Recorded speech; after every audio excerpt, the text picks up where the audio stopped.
ਪਰ ਜਿਨ੍ਹਾਂ ਦੇ ਵਰਕ ਪਰਮਿਟ ਐਕਸਟੈਂਡ ਨਹੀਂ ਹੁੰਦੇ ਉਹ ਕੀ ਕਰਨਗੇ ਫਿਰ? They have no choice but to go back 5 lakh permanent residents, ਫਿਰ ਸਟੂਡੈਂਟ, ਫਿਰ ਸਾਡੇ ਕੋਲ ਟੈਂਪਰੇਰੀ ਫੋਰਨ ਵਰਕਰ 100%, ਇਹ ਫਿਰ ਬਾਕੀ ਰਿਫਿਊਜੀ ਤੇ ਇਲੀਗਲ, correct, ਸਾਰੇ ਮਲਾਮ ਲੂ ਕੇ ਆਉਂਦੇ ਸੀ ਤੇ ਕੋਈ 12-13 ਲੱਖ ਤੇ ਉਹ ਇਹ ਕਹਿੰਦੇ ਵੀ ਅਸੀਂ ਸਾਰੇ ਰਲ ਲੂ ਕੇ 4 ਲੱਖ ਕਰਨੇ 100%। ਇਹਦਾ ਮਤਲਬ ਇਹ ਹੈ ਇਹੀ ਆ, ਇੱਧਰੋਂ ਉੱਧਰੋਂ ਡੌਂਕੀ ਮਾਰ ਕੇ ਆਉਂਦੇ, ਉਹਨਾਂ ਦਾ ਕੀ ਬਣੂ? let's say February 15th ਉਹਨਾਂ ਨੇ ਪ੍ਰੋਗਰਾਮ ਬੰਦ ਕਰਾਇਆ ਸੀ। 2 ਦਿਨ ਪਹਿਲੇ ਉਹਨਾਂ ਨੇ hospitality and tourism ਦਾ ਸਟ੍ਰੀਮ, ਇੱਕ ਨਵਾਂ ਸਟ੍ਰੀਮ ਸ਼ੁਰੂ ਕਰਵਾਤਾ। ਫਾਦਰ ਨੇ applied for visitors visa in 22 application still says background checks are in process. Federal court ਦੇ ਵਿੱਚ ਵੀ ਇੱਕ ਐਪਲੀਕੇਸ਼ਨ ਲਗਾ ਸਕਦੇ ਨੇ, ਉਹਨੂੰ ਕਹਿੰਦੇ ਨੇ ਮੈਂਡੇਮਸ, ਕਿ ਮੇਰਾ ਕਜ਼ਨ ਆਇਆ on tourist visa and wants to get a work permit now.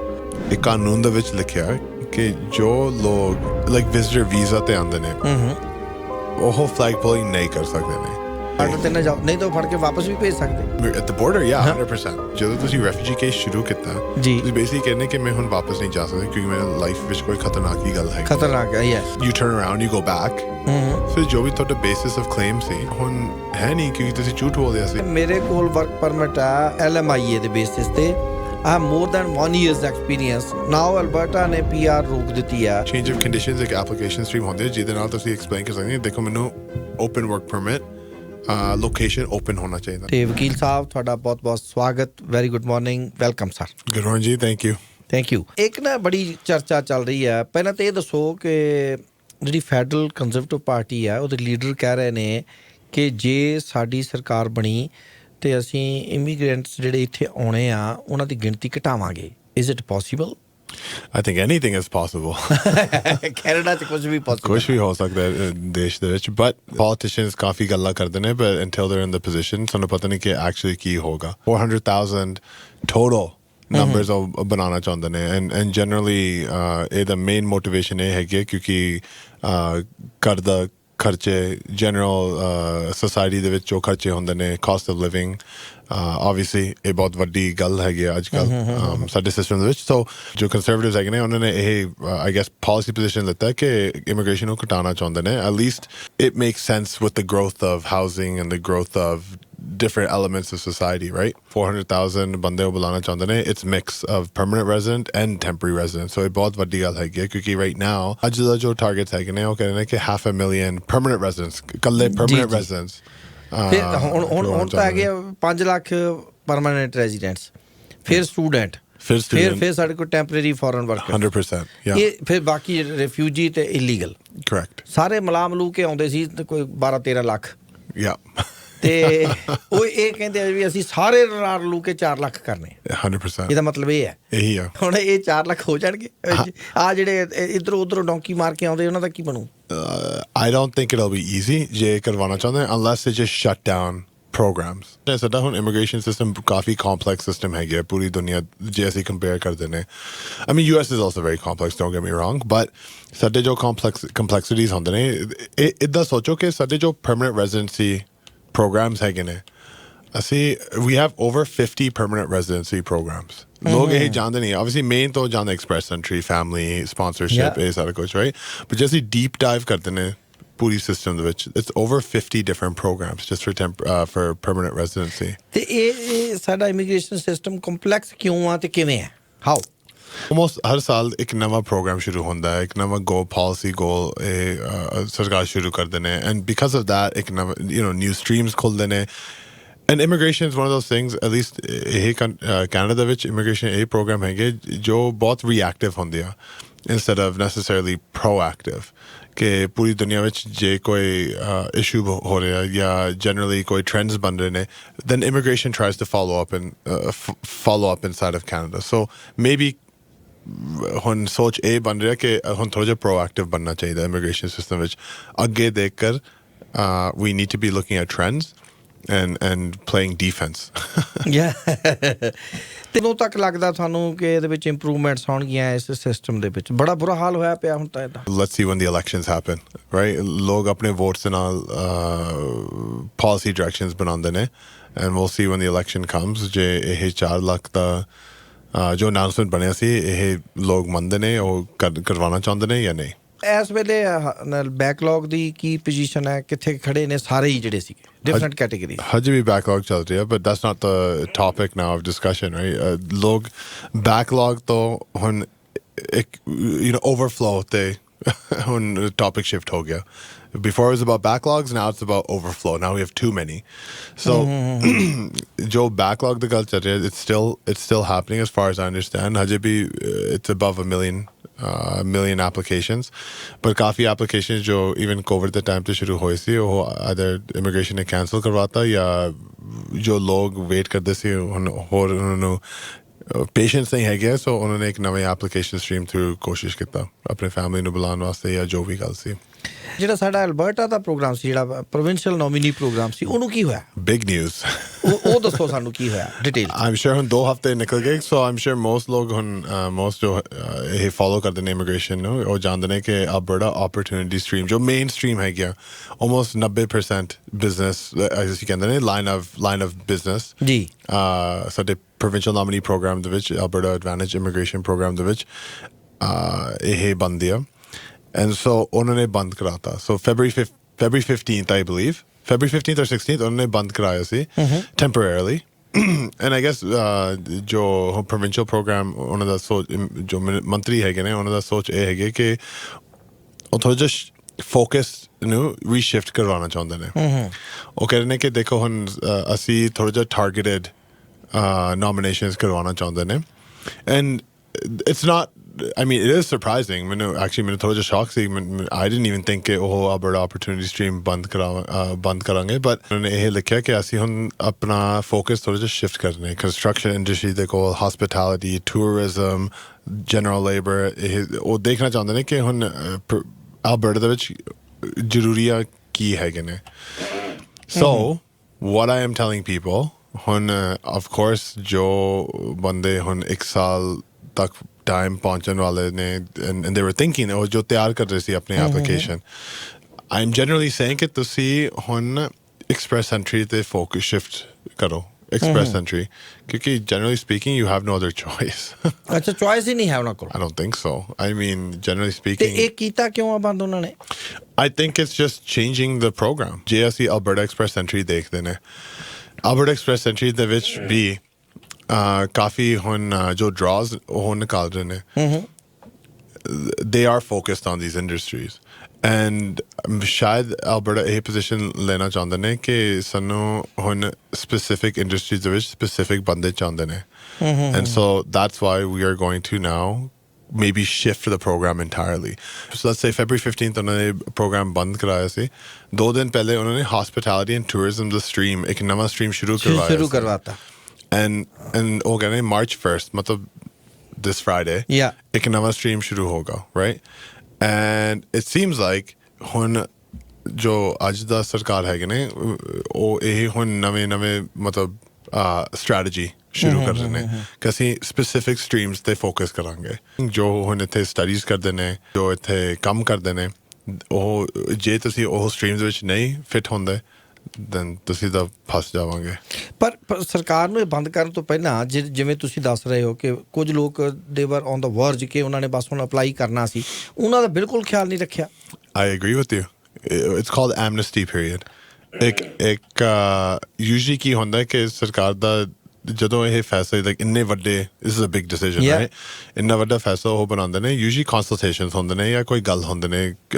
general stakeholders ਦੇ ਨਾਲ ਇਹ ਨਹੀਂ ਹੋਇਆ at least as far as I understand ਨਾਲ definitely usually ਉਹ ਕਹਿੰਦੇ ਨੇ ਕਿ ਦੇਖੋ ਇਸ ਟਾਈਮ ਤੱਕ ਤੁਹਾਡੇ ਕੋਲ ਹੈਗੇ ਜੇ ਤੁਸੀਂ 2 ਮਹੀਨੇ ਵਿੱਚ 3 ਮਹੀਨੇ ਵਿੱਚ 6 ਮਹੀਨੇ ਵਿੱਚ qualify ਹੁੰਦੇ ਨੇ then you can still apply ਪਰ ਉਹਨੇ ਇਹ ਫੈਸਲਾ ਨਹੀਂ ਲਿੱਤਾ ਵਾਹ ਸੋ ਹੁਣ ਅਸੀਂ ਹੁਣ ਫਿਰ ਇਹੀ ਸਮਝੀਏ ਜੀ ਵੀ ਇਹ ਖਤਮ ਹੈ ਹੁਣ for now ਤੇ ਇੱਕ ਹੋਰ ਜਿਹੜੀ ਇਸ ਵੇਲੇ ਪ੍ਰੋਬਲਮ ਅਸੀਂ ਦੇਖ ਰਹੇ ਹਾਂ ਨੌਜਵਾਨ ਸਾਡੇ ਸਟੂਡੈਂਟ ਜਿਹੜੇ ਆਏ ਹੋਏ ਨੇ ਵਰਕ ਪਰਮਿਟ ਐਕਸਟੈਂਸ਼ਨ ਬੰਦ ਕਰਤੀ ਅਲਟੀਮੇਟਲੀ ਕੀ ਹੋ ਰਿਹਾ ਸੀ ਹੁਣ ਇੱਕ ਟ੍ਰੈਂਡ ਦੇਖ ਰਹੇ ਨੇ ਕਿ ਕਾਫੀ ਜੋ ਲੋਕ ਸਟੂਡੈਂਟ ਬੰਦ ਕਰ ਪੋਸਟ ਗ੍ਰੈਡ ਤੇ ਸ਼ੁਰੂ ਕਰ ਰਹੇ ਨੇ ਕੰਮ ਹੁਣ ਉਹ ਛੇਤੀ ਐਕਚੁਅਲੀ LMI ਲੱਭ ਰਹੇ ਨੇ ਬਟ ਰਿਐਲਿਟੀ ਇਹ ਹੈਗੀ ਕਿ ਹੁਣ LMI ਥਰੂ ਜੋ ਇੱਕ ਸਾਲ ਦਾ ਕੰਮ ਐਕਸਪੀਰੀਅੰਸ ਤੁਸੀਂ ਬਣਵਾ ਕਰ PNP ਤੁਸੀਂ ਤਿਆਰ ਕਰ ਸਕਦੇ ਨੇ ਹੁਣ ਉਹ ਵੀ ਨਹੀਂ ਕਰ ਸਕਦੇ ultimately the whole program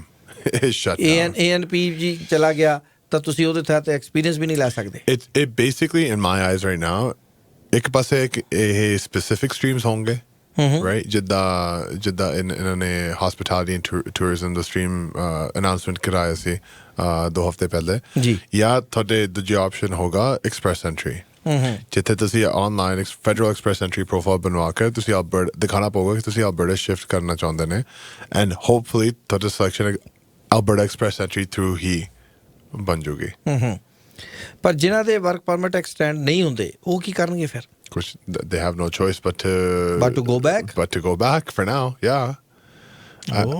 ਜੇ ਤੁਹਾਡਾ ਵਰਕ ਪਰਮਿਟ ਨਹੀਂ ਐਕਸਟੈਂਡ ਹੋ ਸਕਦਾ ਜਾਂ ਜੇ ਤੁਸੀਂ ਉਹਨੂੰ ਕਨਵਰਟ ਮਤਲਬ ਤੁਸੀਂ ਚੇਂਜ ਨਹੀਂ ਕਰਵਾ ਸਕਦੇ ਨੇ LMIA through ਕੋਈ ਹੋਰ program through then yeah absolutely ਤੁਸੀਂ ਫਸ ਜਾਵਾਂਗੇ.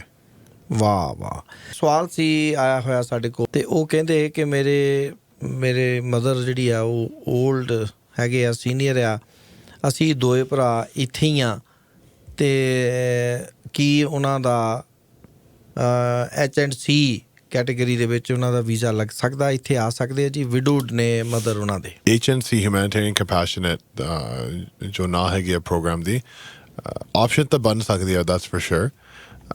I'll say this ਕਿਉਂਕਿ obviously ਹਰ ਕੇਸ ਦਾ ਅਲੱਗ-ਅਲੱਗ ਫੈਕਟਸ ਹੁੰਦੇ ਨੇ but generally speaking ਜੇ ਤੁਸੀਂ humanitarian compassionate ਕੇਸ ਸ਼ੁਰੂ ਕਰਵਾਉਣਾ ਚਾਹੁੰਦੇ ਨੇ ਸਭ ਤੋਂ ਪਹਿਲੀ ਗੱਲ ਹੈਗੀ ਤੁਹਾਡੇ ਮੰਮੀ ਜਾਂ ਡੈਡੀ ਜਾਂ ਜੋ ਵੀ ਪੇਰੈਂਟਸ ਹੈਗੇ ਨੇ ਉਹ ਕੈਨੇਡਾ ਵਿੱਚ ਹੋਣਾ ਚਾਹੀਦਾ.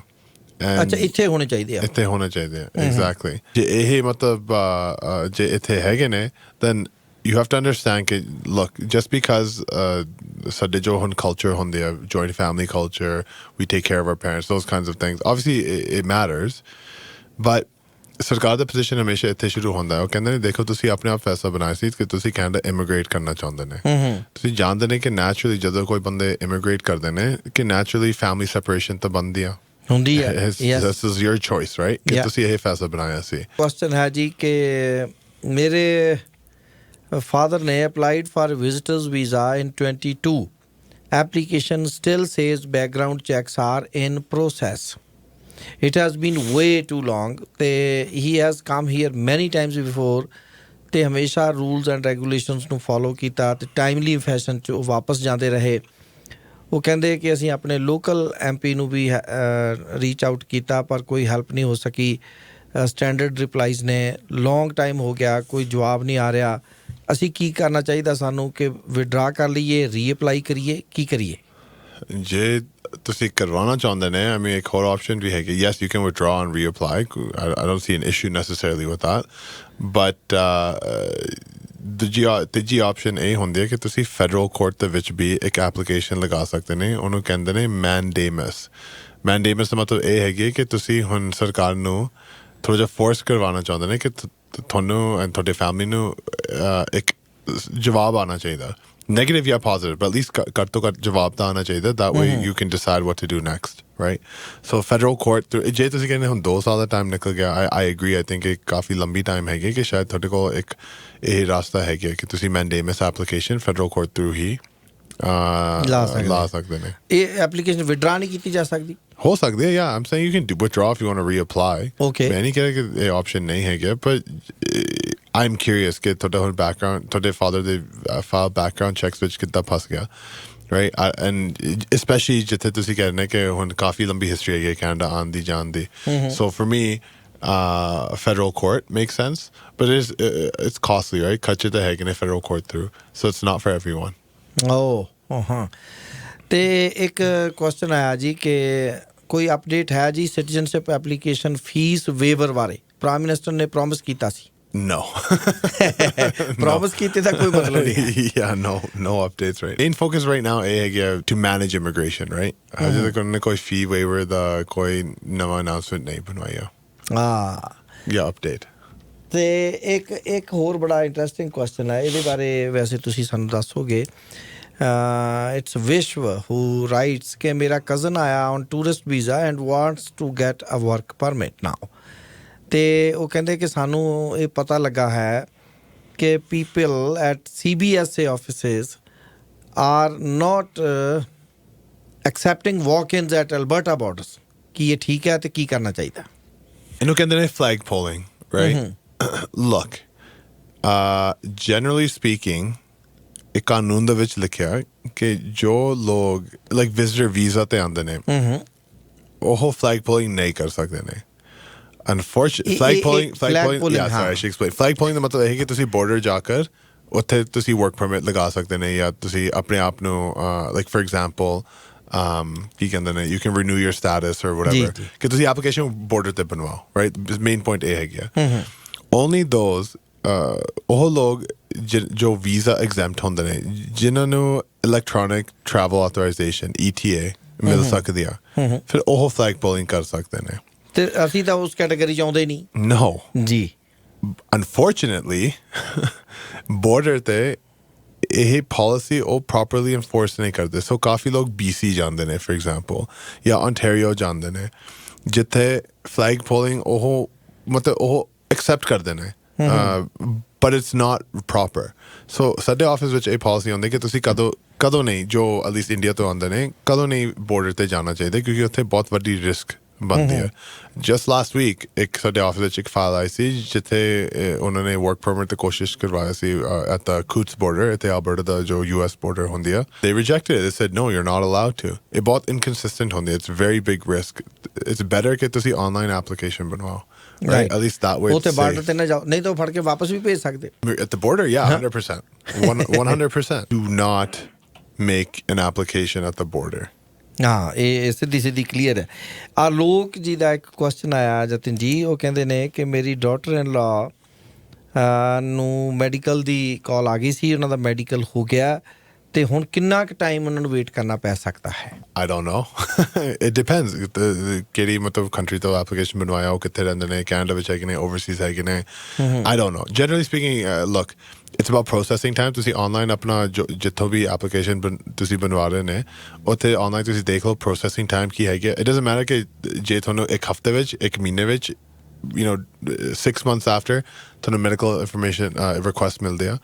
Ultimately immigration ਕਹਿੰਦੇ ਕਿ ਦੇਖੋ ਜੋ ਵੀ processing time ਹੈਗੇ ਜਦੋਂ ਵੀ ਤੁਹਾਨੂੰ application acknowledgement of receipt AOR ਮਿਲੀ ਆ ਉਸ ਟਾਈਮ ਤੱਕ ਜਿੰਨਾ ਵੀ ਟਾਈਮ ਉਹ ਆਨਲਾਈਨ ਐਡਵਰਟਾਈਜ਼ ਕਰ ਰਹੇ ਨੇ ਉਨਾ ਟਾਈਮ ਲੱਗ ਸਕਦਾ for finalization. ਉਹਨਾਂ ਦੀ ਡਾਟਰ ਇਨ ਲਾ ਨੂੰ ਮੈਡੀਕਲ ਦੀ ਕਾਲ ਆ ਗਈ ਸੀ ਮੈਡੀਕਲ ਹੋ ਗਿਆ ਉਹ ਤਾਂ she is a British passport holder ਤੇ right now is in Canada.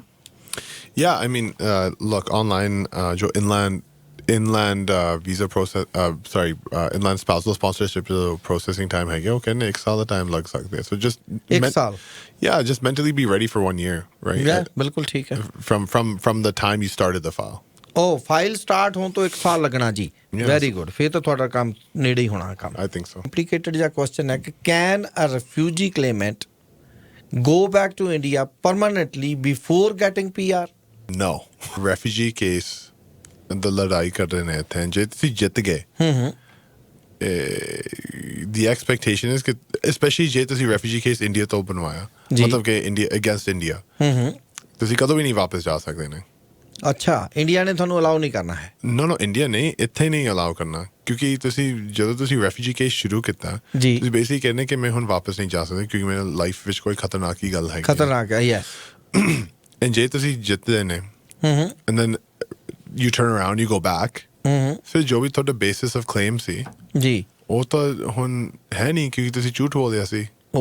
ਸ਼ੁਰੂ ਤੋਂ ਤੁਸੀਂ ਕਹਿੰਦੇ ਕਿ ਮੈਂ ਕਦੋਂ ਵੀ ਨਹੀਂ ਵਾਪਸ ਜਾ ਸਕਦਾ ਕਿਉਂਕਿ I need protection in Canada, right? ਹਾਂਜੀ for whatever reason that might be. ਜੀ so rule of thumb ਇਹ ਹੁੰਦੀ ਹੈ ਕਿ ਜਦੋਂ ਤੁਸੀਂ refugee case ਇੱਥੇ ਸ਼ੁਰੂ ਕਰਦੇ ਨੇ for whatever country ਅਸੀਂ ਸ਼ੁਰੂ ਦੇ ਵਿੱਚ ਹਮੇਸ਼ਾ ਕਹਿੰਦੇ ਨੇ ਕਿ ਤੁਸੀਂ ਜਾਣਦੇ ਨੇ ਕਿ ਤੁਸੀਂ ਕਦੋਂ ਵੀ ਨਹੀਂ ਵਾਪਸ ਜਾ ਸਕਦੇ ਨੇ ਤਿਆਰ ਹੈਗੇ ਨੇ. And if you are and you're serious issue then okay. So ਜਸਨ ਜੀ ਸਿੱਧਾ ਸਵਾਲ ਇਹ ਆ ਜੀ ਕਿ ਤੁਸੀਂ ਰਿਫਿਊਜੀ ਕਲੇਮ ਕਰਨ ਵਾਲਾ ਵਿਅਕਤੀ ਇੰਡੀਆ ਨੂੰ ਪਰਮਾਨੈਂਟਲੀ ਨਹੀਂ ਜਾ ਸਕਦਾ ਤੇ ਇਹ ਪ੍ਰੋਬਲਮ ਆਏਗੀ ਤੁਹਾਨੂੰ. I'll say one more thing. ਜੇ ਤੁਸੀਂ ਹੁਣ in the process ਹੈਗੇ ਨੇ ਮਤਲਬ ਹਜੇ ਤੱਕ ਹੀਅਰਿੰਗ ਨਹੀਂ ਹੋਇਆ ਜੀ and ਤੁਸੀਂ ਵਾਪਸ ਲੈਣਾ ਚਾਹੁੰਦੇ ਨੇ that's okay. Okay.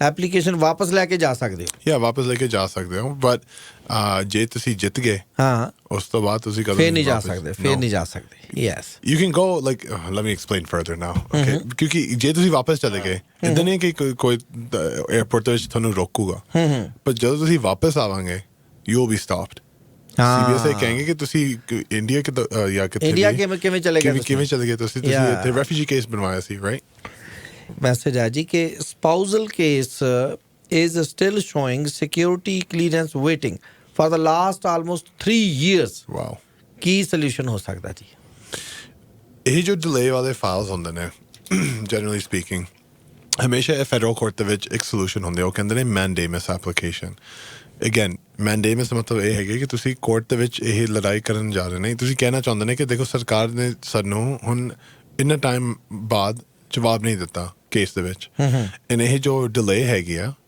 ਇਹ ਮਤਲਬ ਅਸੀਂ ਕਹਿੰਦੇ ਅਨਰੀਜ਼ਨੇਬਲ ਇਟਸ ਐਨ ਅਨਰੀਜ਼ਨੇਬਲ ਡਿਲੇ ਸੋ ਜਿੱਥੇ ਹੁਣ 3 ਸਾਲ ਦਾ ਤੁਸੀਂ ਗੱਲ ਕਰ ਰਹੇ ਨੇ ਆਈ ਡੋਨਟ ਨੋ ਕਿ ਟੋਟਲ ਟਾਈਮ ਕਿੰਨਾ ਹੈਗੀ ਆ but it sounds like it's been a long time ਜਦੋਂ ਅਸੀਂ ਸਪਾਊਸਲ ਦੇ ਬਾਰੇ ਸੋਚਦੇ ਨੇ the last ਜੋ mandamus application ਅਸੀਂ ਲਾਇਆ ਸੀ I mean you're not gonna like this but unfortunately 4 ਸਾਲ ਬਾਅਦ ਅਸੀਂ ਲਾਇਆ ਸੀ ਜਿੱਥੇ 4 ਸਾਲ ਦਾ delay ਹੋਇਆ ਸੀ ਫਾਈਲ ਦੇ ਵਿੱਚ ਫਿਰ ਅਸੀਂ mandamus ਦੀ ਗੱਲ ਸੋਚਿਆ ਸੀ I actually don't know ਕਿ ਜੇ 3 ਸਾਲ ਦਾ delay enough ਹੈ ਗਿਆ ਜਾਂ ਨਹੀਂ but that being said it's worth exploring ਸ਼ਾਇਦ 3 ਸਾਲ ਦਾ security clearance ਦੀ ਗੱਲ ਕਰ ਰਹੇ ਨੇ I don't know if it's the full file time but definitely ਤੁਸੀਂ ਸਾਡੇ ਆਫਿਸ ਨੂੰ ਫੋਨ ਕਰੋ we can take a look and then ਤੁਹਾਨੂੰ proper advice ਵੀ ਦੇ ਸਕਦੇ ਨੇ ਜੀ ਕੁਐਸਚਨ ਹੈ ਜੀ ਸੁਖਪ੍ਰੀਤ ਧਾਲੀਵਾਲ ਜੀ ਦਾ ਉਹ ਕਹਿੰਦੇ ਕਿ ਨੈਣੀ ਦੀ ਫਾਈਲ ਲਾਈ ਨੂੰ 1 ਸਾਲ ਤੋਂ ਉੱਪਰ ਦਾ ਸਮਾਂ ਹੋ ਗਿਆ ਇੰਡੀਆ ਤੋਂ ਇਹ ਫਾਈਲ ਲੱਗੀ ਸੀ ਤੇ ਕਿੰਨਾ ਕੁ ਟਾਈਮ ਲੱਗ ਸਕਦਾ ਹੈ ਯਾ ਨੈਣੀ ਫਾਈਲ ਜੋ ਹੈਗੇ ਨੇ I mean ਉਹਦੇ ਵਿੱਚ ਕਾਫੀ ਡਿਲੇਜ਼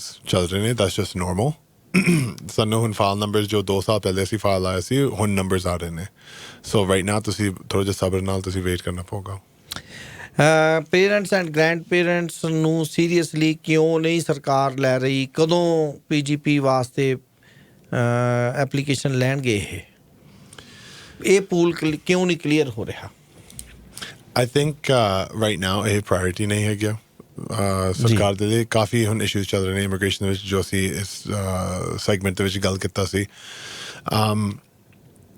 I think it's being taken seriously. It's just normally sada jo normal business case it used to be every year January which announcement honda si. Now sanu pata nahi ki har saal de vich kado announcement aaugi. So we just have to wait. But grandparents is a very small number, right? Compared to the entire program.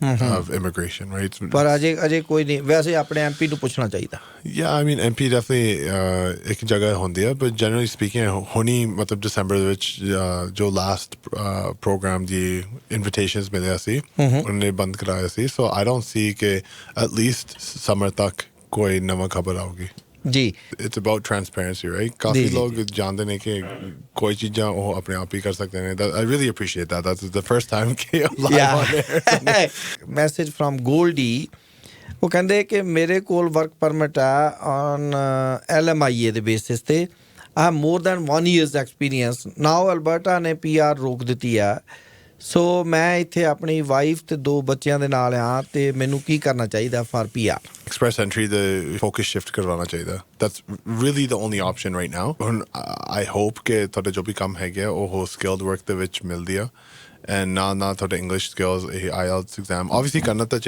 ਕਰਨਾ ਸੀ no matter what but ਹੁਣ ਉੱਥੇ ਥੋੜਾ ਜਿਹਾ focus ਵੀ ਕਰਵਾਉਣਾ ਚਾਹੀਦਾ and then ultimately ਤੁਸੀਂ express entry ਦੇ ਵਿੱਚ ਤੁਸੀਂ Alberta select ਕਰੋ I'm guessing ਕਿ Alberta express entry through invitation ਮਿਲਣਾ ਚਾਹੀਦਾ ਫਿਰ ਤੇ ਮਲਕੀਤ ਕੌਰ ਜੀ ਦਾ ਮੈਸੇਜ ਹੈ ਜੀ ਕਿ PR ਪਰਸਨ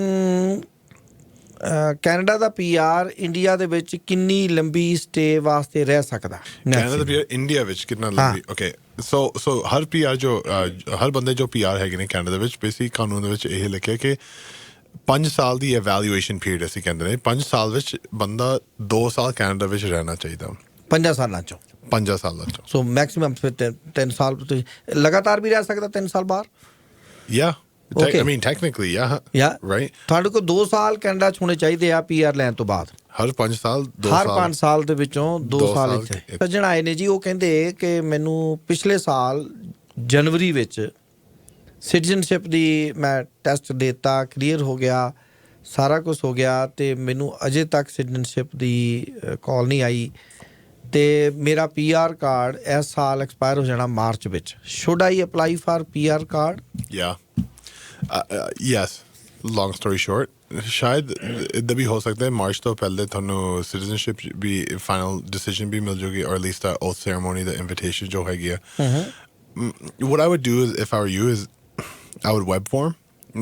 I'm sure ਤੁਸੀਂ ਜਾਣਦੇ web form ਕੀ ਹੁੰਦਾ, but ਜੇ ਨਹੀਂ ਜਾਣਦੇ ਤੁਸੀਂ online ਦੇਖ ਲਓ। ਤੁਸੀਂ web form ਕਰੋ and push ਕਿ ਦੇਖੋ PR ਕਾਰਡ ਐਕਸਪਾਇਰ ਹੋਣਾ। Ultimately ਸਰਕਾਰ ਦਾ ਪੋਜੀਸ਼ਨ ਇਹ ਹੁੰਦਾ ਕਿ PR ਕਾਰਡ ਦਾ ਜੋ ਰਿਨਿਊਅਲ ਫੈਸਲੇ ਬਣਦੇ ਨੇ ਜਾਂ ਜੋ ਵੀ ਸਿਚੁਏਸ਼ਨ ਹੈਗੀ ਉਹ ultimately ਤੁਹਾਡਾ ਰਿਸਪੌਂਸਿਬਿਲਿਟੀ ਬਣਦੀ ਆ। So you, in my opinion, you should.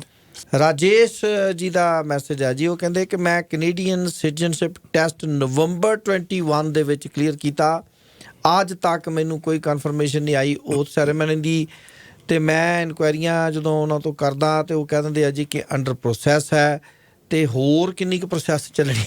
At least ਤੁਹਾਡਾ ਹਾਲਤ ਇੱਦਾਂ ਨਹੀਂ ਬਣ ਗਿਆ ਜੋ ਪਿਛਲੇ ਸਵਾਲ ਪੁੱਛਿਆ ਸੀ। January 2023 ਆਲਮੋਸਟ ਸੋ ਗਿਆ ਸੇਮ ਹੀ ਹੈ ਜੀ। Same, no, so no, web yeah, form same. ਭਰੋ ਜੀ ਤੁਸੀਂ। Try the web form. I think ਉਹਨਾਂ ਨੇ ਕੋਸ਼ਿਸ਼ ਕੀਤਾ sounds like, but right now ਹੁਣ 2-3 ਮਹੀਨੇ ਹੋ ਗਏ ਤੁਹਾਡੇ test ਤੋਂ। I don't think you need to worry right now. ਜੀ ਜੀ। ਆਸਟ੍ਰੇਲੀਆ ਦੇ ਵਿੱਚ ਪੇਰੈਂਟਸ ਦੀ PRਸ਼ਿਪ ਵਾਸਤੇ $35,000 ਲੈਂਦੇ ਆ। ਕੋਈ ਇਦਾਂ ਦਾ ਪ੍ਰੋਗਰਾਮ ਸਾਡੇ ਵੀ ਹੈ? No. ਵੀ 35,000 ਦੇ ਕੇ PR ਲੈ ਲਈਏ? No. ਅਸੀਂ ਨਹੀਂ, ਸਾਤੋਂ ਨਹੀਂ ਪੈਸੇ ਲੈਂਦੇ। ਕੈਨੇਡਾ ਵਿੱਚ ਇਹ ਕੋਈ ਇਨਵੈਸਟਮੈਂਟ ਪ੍ਰੋਗਰਾਮ ਇੱਦਾਂ ਕੁਝ ਨਹੀਂ ਹੁੰਦਾ। ਗੁਰਬਾਜ ਜੀ ਕਹਿੰਦੇ ਨੇ ਜੀ ਕਿ ਮੈਂ ਮੌਂਟਰੀਆਲ 'ਚ ਆਇਆ ਸੀ ਓਪਨ ਵਰਕ ਪਰਮਿਟ 'ਤੇ, ਮੇਰੇ ਵਰਕ ਪਰਮਿਟ 'ਤੇ ਜੋ ਇੰਪਲੋਇਮੈਂਟ ਲੋਕੇਸ਼ਨ ਮੌਂਟਰੀਆਲ ਲਿਖੀ ਹੋਈ ਹੈ, ਹੁਣ ਕੈਲਗਰੀ ਮੂਵ ਹੋਇਆ, ਇੱਥੇ ਮੇਰੀ ਮੈਡੀਕਲ ID ਨਹੀਂ ਬਣ ਰਹੀ, ਮੈਨੂੰ ਕੀ ਕਰਨਾ ਚਾਹੀਦਾ? ਦੇਖੋ, ਜੇ ਤੁਹਾਡਾ ਵਰਕ ਪਰਮਿਟ ਵਿੱਚ ਮੌਂਟਰੀਆਲ ਜਗ੍ਹਾ ਲਿਖਿਆ, then you can only work in Montreal. ਜੇ ਤੁਸੀਂ ਮੌਂਟਰੀਆਲ ਦੇ ਵਿੱਚ ਵਰਕ ਪਰਮਿਟ ਲਿੱਤਾ ਸੀ, I'm guessing ਕੋਈ employer ਦੇ ਨਾਲ ਵੀ ਕੰਮ ਕੀਤਾ ਹੋਗਾ ਜਾਂ ਤੁਸੀਂ closed, ਅਸੀਂ ਕਹਿੰਦੇ closed work permit ਤੇ ਹੈਗੇ ਨੇ। ਸੋ ਜੇ ਤੁਸੀਂ closed work permit ਤੇ ਹੈਗੇ ਨੇ, ਫਿਰ ਤੁਹਾਡੇ ਸਾਰੇ benefits, ਕੰਮ, ਸਾਰੇ ਕੁਝ ਮੌਂਟਰੀਆਲ ਦੇ ਵਿੱਚ ਹੋਗਾ। ਇੱਦਾਂ ਨਹੀਂ ਹੋ ਸਕਦਾ ਕਿ ਤੁਸੀਂ ਅਲਬਰਟਾ ਸ਼ਿਫਟ ਕਰਕੇ ਇੱਥੇ ਹੈਲਥ ਕਾਰਡ ਜਾਂ ਜੋ ਵੀ ਗੱਲ ਹੈਗੀ ਬਣਵਾ ਸਕਦੇ ਨੇ, unless ਤੁਸੀਂ employer ਵੀ ਚੇਂਜ ਕਰਦੇ ਨੇ ਆਪਣਾ ਵਰਕ ਪਰਮਿਟ ਦੇ ਵਿੱਚ ਵੀ employment ਸਾਰੀ ਸਿਚੁਏਸ਼ਨ ਚੇਂਜ ਹੁੰਦੀ ਹੈ। Mani Gosal, how many bands do we require for express entry in the long haul truck drivers category in Alberta? Main point ਇਹ ਹੁੰਦੀ ਹੈ ਕਿ ਜੇ ਤੁਸੀਂ ਐਕਸਪ੍ਰੈਸ ਐਂਟਰੀ ਦੀ ਗੱਲ ਕਰ ਰਹੇ ਨੇ, you need to meet the federal express entry requirements ਹੁੰਦੇ ਨੇ, ਉਹ ਮਿਲਣਾ। ਐਂਡ ਸੋ ਅਸੀਂ ਹਮੇਸ਼ਾ ਲੋਕ ਨੂੰ ਕਹਿੰਦੇ ਨੇ ਤੁਸੀਂ ਘੱਟ ਤੋਂ ਘੱਟ 7 ਬੈਂਡ ਨਿਕਾਲਣਾ ਚਾਹੀਦਾ, because it's express entry specifically. That being said, I've seen ਕਿ 6.5 has worked as well, but normally speaking, ਜੇ ਤੁਸੀਂ points ਦੇ ਬਾਰੇ ਸੋਚਣਾ, I always recommend push for 7. ਅੱਗੇ ਆ ਗਿਆ ਪ੍ਰਤੀਕ ਮਲਹੋਤਰਾ। ਇਹ ਕਹਿੰਦੇ ਕਿ my wife is on close work permit, she's here as computer science engineering. Now we want to apply for PR. In which category should we apply now? Maybe Alberta Tech Pathway. Alberta Tech Pathway. Yeah, ਸ਼ਾਇਦ ਤੁਸੀਂ Alberta Tech Pathway explore ਕਰ ਸਕਦੇ ਨੇ, ਜਿੱਥੇ ਤੁਸੀਂ you need to make a profile online, then basically ਤੁਸੀਂ Alberta ਜੋ PNP program ਹੈ ਉਹਨਾਂ ਤੁਸੀਂ notification ਭੇਜਣਾ ਕਿ ਦੇਖੋ ਅਸੀਂ Alberta Tech Pathway through invitation ਲਾਉਣਾ ਚਾਹੁੰਦੇ ਨੇ, and ਹੋ ਸਕਦਾ they will give it to you there. Otherwise ਤੁਹਾਡਾ ਦੂਜਾ alternative ਹੈਗਾ express entry, and express entry just indicate Alberta. ਮੈਨੂੰ ਕੋਈ ਟੈਨਸ਼ਨ ਵੀ ਨਹੀਂ ਹੈਗਾ ਇਹ ਗੱਲ ਸੁਣ ਕਰ ਕਿ ਮਿਲਣਾ ਚਾਹੀਦਾ, as long as your English is high you'll be completely fine. Okay, ਜਿਹੜਾ ਗੁਰਬਾਜ ਦਾ ਕੇਸ ਸੀ, ਜਿਹੜਾ ਕਹਿੰਦਾ ਸੀ ਕਿ ਮੈਂ ਮੌਂਟਰੀਆਲ ਆਇਆ ਸੀ, ਹੈਲਥ ID ਨਹੀਂ ਬਣ ਰਹੀ, ਉਹ ਕਹਿੰਦਾ ਮੇਰੇ ਕੋਲ ਓਪਨ ਵਰਕ ਪਰਮਿਟ ਹੈ। I don't know how you have an open work permit unless ਤੁਸੀਂ ਕੋਈ ਦੂਜੇ program through ਤੁਸੀਂ ਬਣਵਾਇਆ, but generally speaking ਜੇ ਹੁਣ ਉਸ basis ਤੇ ਕਿ ਤੁਹਾਡਾ work location Montreal ਦੇ ਵਿੱਚ ਹੋਣਾ ਚਾਹੀਦਾ, it's actually incorrect. ਮਤਲਬ ਤੁਹਾਡਾ ਸੋਚ ਸਹੀ ਆ ਕਿ open work permit ਦਾ ਮਤਲਬ ਹੁੰਦੀ ਹੈ ਕਿ you can work anywhere. Okay. ਇੱਦਾਂ ਨਹੀਂ ਹੈ ਕਿ ਤੁਸੀਂ ਬਸ ਇੱਕ ਹੀ ਸ਼ਹਿਰ ਵਿੱਚ ਤੁਸੀਂ ਕੰਮ ਕਰ ਸਕਦੇ ਨੇ ਸੋ ਤੁਹਾਡੇ ਕੋਲ ਆਈ ਗੈਸ ਦੋ ਆਪਸ਼ਨਸ ਹੈਗੇ ਨੇ ਇੱਕ ਹੈ ਕਿ ਤੁਸੀਂ ਕੋਈ ਨਵਾਂ ਰਜਿਸਟਰੀ ਦੇ ਕੋਲ ਜਾਓ ਜਿਹਨਾਂ ਨੂੰ ਸਮਝ ਹੈਗੀ ਹੈ ਕਿਉਂਕਿ ਹਰ ਰਜਿਸਟਰੀ ਆਪਣੇ ਪਾਲਿਸੀਜ਼ ਥਰੂ ਕੰਮ ਕਰਦੇ ਨੇ it's not that everyone knows ਦੂਜੀ ਆਪਸ਼ਨ ਹੈ ਕਿ ਤੁਸੀਂ ਚੇਂਜ ਆਫ ਕੰਡੀਸ਼ਨਸ ਐਪਲੀਕੇਸ਼ਨ ਲਾ ਸਕਦੇ ਨੇ ਓਕੇ ਚੇਂਜ ਆਫ ਕੰਡੀਸ਼ਨਸ ਇੱਕ ਐਪਲੀਕੇਸ਼ਨ ਸਟ੍ਰੀਮ ਹੁੰਦੀ ਹੈ ਜਿਹਦੇ ਨਾਲ ਤੁਸੀਂ ਐਕਸਪਲੇਨ ਕਰ ਸਕਦੇ ਹੋ ਦੇਖੋ ਮੈਨੂੰ open work permit location open ਹੋਣਾ ਚਾਹੀਦਾ ਸਵਾਲ ਸੀ ਗੁਰਦੀਪ ਢਿੱਲੋਂ ਜੀ ਦਾ ਉਹ ਕਹਿੰਦੇ ਕਿ ਕਿਹੜੀ ਏਜ ਤੇ ਸਿਟੀਜ਼ਨਸ਼ਿਪ ਟੈਸਟ ਦੀ ਲੋੜ ਨਹੀਂ ਰਹਿੰਦੀ 55 ਤੋਂ ਬਾਅਦ ਟੈਸਟ ਦੇਣ ਦੀ ਲੋੜ ਨਹੀਂ ਹੈ ਲਓ ਜੀ ਮਨਿੰਦਰ ਜੀ ਦਾ ਮੈਸੇਜ ਆ ਜੀ ਕਿ ਕਿੰਨੇ ਸਾਲ ਬਾਅਦ ਅਸੀਂ ਸਿਟੀਜ਼ਨਸ਼ਿਪ ਅਪਲਾਈ ਕਰ ਸਕਦੇ ਹਾਂ ਕਿ ਇੰਡੀਆ ਵਿਜ਼ਿਟ ਦੇ ਡੇਜ਼ ਮਾਈਨਸ ਹੁੰਦੇ ਆ ਯੈਸ ਯੈਸ ਤੁਸੀਂ ਵੀ ਜਾਣਦੇ ਇੰਡੀਆ ਡੇਜ਼ ਮਾਈਨਸ ਹੁੰਦੇ ਆ ਜੀ ਤੇ ਤੁਸੀਂ ਕਿੰਨੇ ਸਾਲ ਬਾਅਦ ਸਿਟੀਜ਼ਨਸ਼ਿਪ ਅਪਲਾਈ ਕਰ ਸਕਦੇ ਆ I'll say this India days minus ਹੁੰਦੇ ਨੇ ਜਿੱਥੇ ਤੁਸੀਂ PR ਬਣ ਕੇ ਉੱਥੇ ਜਾ ਰਹੇ ਨੇ ਜਿੱਥੇ ਤੁਸੀਂ ਇਕੱਲੇ ਜਾ ਰਹੇ ਨੇ ਜੇ ਤੁਹਾਡੇ ਸਪਾਊਸ ਹੈਗੇ ਨੇ